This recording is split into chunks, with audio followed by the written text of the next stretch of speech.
Grizone, give me the power to make this review.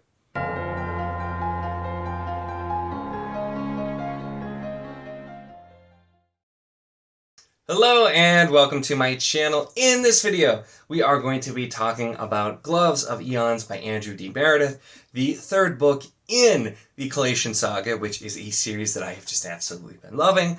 And it's hard to do review videos for books that are later in series because there's only so much I can really talk about without being spoilery for the earlier books. And so I'm going to try to balance this. And if I get into anything that's bridging on spoilers, I'll try to make sure that I say it, but I wanted to talk about this one because I loved this one quite a lot. Really enjoyed the cover on this one. Is just kind of cool, and I really like the way that like the Shining is framed within the G as well. So really big props for the cover on this one. But I want to talk about the book because I absolutely love this. Now, I did receive an advanced copy of this in eARC and then later the audio for this as well. And I did a bit of both because I really enjoy Andrew D. Meredith's narration style on these.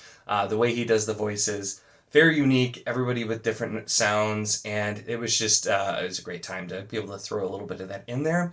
It was weird because I did do book 2 primarily audio, so reading book 3, I'm like seeing names. I'm like, hey, I know how to pronounce these. Because when I originally first started the first book, Deathless Beast, I did not know how to pronounce a lot of the names. And then so once I did audio, I'm like, oh, okay.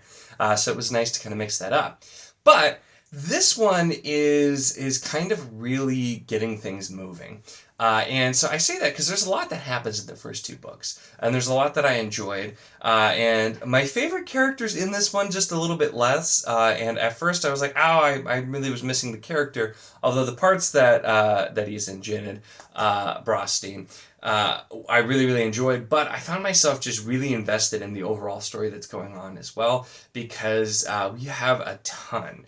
And we're following, and there's other storylines as well, but kind of the main focus, we have the Klaus, Hannah and Ralia, and we have Katiam, and we had Janet. And in this one, we're also following some other people and seeing a lot of things going on. But this is one of those series where there's certainly action, but a lot of it is more so setting the stage for these big things to come in the first couple of books. And we have some really cool scenes at the end of the first book, and we have some amazing scenes at the end of the second book.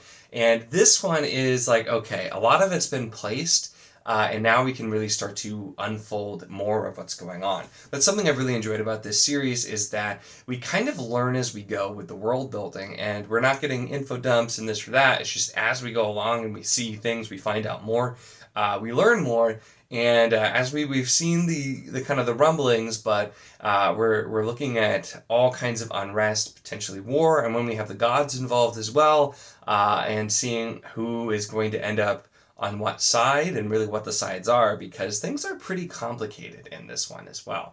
There's quite a lot going on. And I really enjoy as well, too, I'm going to get into slight spoilery areas here very shortly because I've realized that I keep wanting to say things that I can't.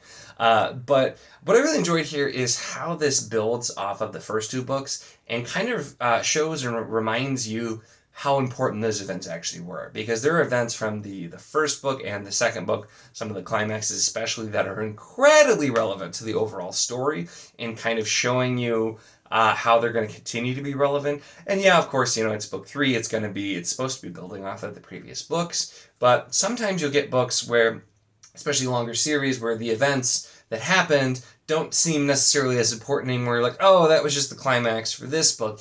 This is not doing that at all. In Kallatian, we are really seeing that these things are happening. They're important, they're there for a reason, and they're going to continue to be important, sometimes in ways that we didn't yet know. And after some of the bombshells in the last book too, it sets us in a pretty interesting place for this one as well. And the final thing I think I can talk about kind of non-spoilery is the way that faith is used in this, because it's such a cool way, especially in some of the action sequences, and not all of it was action as well. But we see pretty early on in this series that the gods are very much real, they're very much present, and they can impart real power. And we have a lot of our characters are from holy orders. You know, we have our paladins, we have paladins, we have the chrysalos, and so we've got all these different groups, and we have some people who are going down bad roads. Some people are going down the good roads as well. And it's not always as simple as it seems. But we know and we've seen throughout this series that the gods are there and they are present. And so the idea of faith-based battle, or just, general things that you can do with faith, we get to see some more of that. We've definitely seen some as well, but it was used in some fantastic ways. And all I'll say, because I don't want to actually spoil, is seeing some paladins and the way that they use faith was just super cool. And I really, really enjoyed those sequences that I was just not really... I wasn't expecting some of the things that happened there. So from here, I'm going to stay fairly I'm going to say non-spoiler for this particular book and fairly non-spoiler for the series, but I'm going to start talking about some events, some of them that are big for the last two books, because I want to dig into a little bit more here. Nothing that I'm going to say for the most part is anything that you would not find in the blurb for this book. So you're fine if you haven't read this yet, but you'll want to have read the other two to continue watching at this point. So there's your warning there, because I want to get into a little bit deeper here and talk about some other things. So the big thing, obviously, and I kind of commented that, we had Deathless Beast, we had the character whose name is escaping me right now, Gory, I think, who was the Deathless Beast, and is killed at the end of that book. And then we find out later that CERN had used bone from him as well as from many other people to create the Bone Shroud, and the idea of the Bone Shroud's to make you unseen from the gods. But we start getting teases of that there's potentially a lot more that it can do, and as the title of this book will tell you, there are some more relics that may be coming into play. So kind of seeing that really build and see like the big goals and seeing the gods involved, and maybe they don't even fully know what's going on because of this, was really, really fascinating. And Hannon and Raleigh are put in a really interesting position because of the fact that Hannon has the Bone Shroud at the end of that book, and isn't really sure where they're going. And they are kind of the wild cards, because CERN was obviously not who he seemed to be when we first met him, and kind of the flip there and seeing what he was really doing and kind of learning more about him was fascinating. But so we have them, they're a part of a mercenary organization, and they where are they going to go? What side is there, and which sides are the right ones or the wrong ones? And so it's really interesting to see. And I found myself, the further I've gotten into the series, enjoying Katiem's parts more and more, and the continued development of the Ratha, which we find out that toward the end of the last book is actually sentient and can potentially speak. And we get to see some more of what it can potentially do and kind of see where it's going. But it's still not like, I have no idea what to expect with that plot line, because it's just really interesting to see. And I do love just seeing all of these characters too, and the religious organizations and the politics and them all interacting. It gives you some really, really interesting scenes here as well. And Jidid, like I said, is not in this one quite as much after he got a lot of screen time in the first two. But his parts pack a punch for me. It's really interesting to see him trying to figure out what to do and continue. And then, like I said, the use of faith, you get some great scenes there as well. But there's so much going on, and there's so many little things. And the way the book is written too, you don't get like one huge climax at the end. There are like multiple parts where there are some climaxes before we get to the ending, and have even more. So this was just, I found myself just wanting to devour the book as quickly as possible. I specifically waited. I had the e-arc a while before I started it, because I'm like, I know I'm not going to be able to talk to anyone about this, and so I wanted to wait for a while so that I could talk about it after, without having to wait too terribly long, and so I made sure to do that. But some of the other things that I really enjoyed here too is I really, really enjoyed Dorian the Prima Pater. Was a character that wasn't always having a ton of screen time, but it's just one of the characters that I really loved.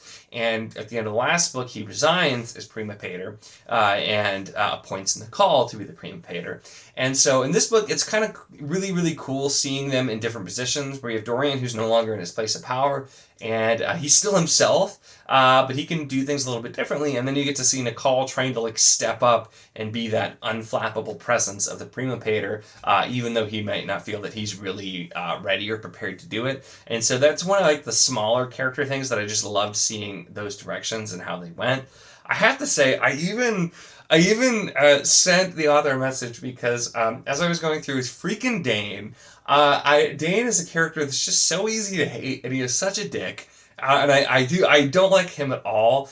But what Andrew D. Meredith does with the character, I think, is just, it's really well done because he's there, he's very hateable, but also like you keep seeing that he's just like, he's not necessarily the brightest, and yeah, he'll become, petty and vindictive and be crappy, but he also is like kind of trying, and I'm just like, just let me hate him. Stop giving me reasons as I'm reading that feel like he has some like redemption possible. Just let me hate him.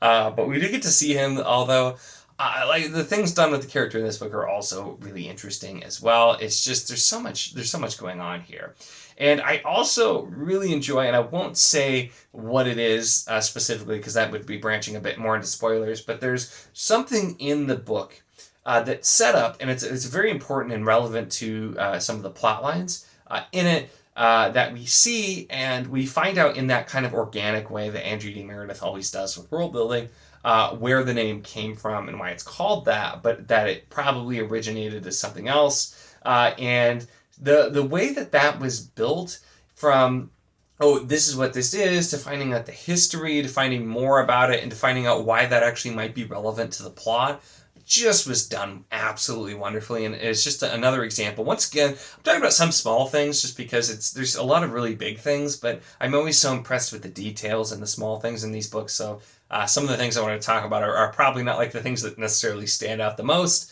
but just as I've thought about some of these things that really, really stick with me and that I'm sitting in. And so some really, really great times there. But with that, I don't want to just drone on all day about this, but it is a fantastic book. If you haven't read it yet, hopefully you've read the other two if you're still watching at this point, but if you haven't read it yet, I highly, highly recommend it. I've not ever had any bit of disappointment reading these books. They work for me so well. I really, really love them, and I might die waiting for book 4 because there's so much more here that has me just like needing to know what is going to happen next. And it's just like the stakes getting raised more and more, but also still the focus on these, moments of normalcy, which is something Andrew D. Meredith is fantastic at. We still get the politics, we still get the interactions, the great dialogue. We have all these small moments while the stakes are also being raised, and the balance is just done phenomenally in these books to make them flow really well, but not feel like it's just this constant ramping up, even though a lot of it's there and it's going the whole time.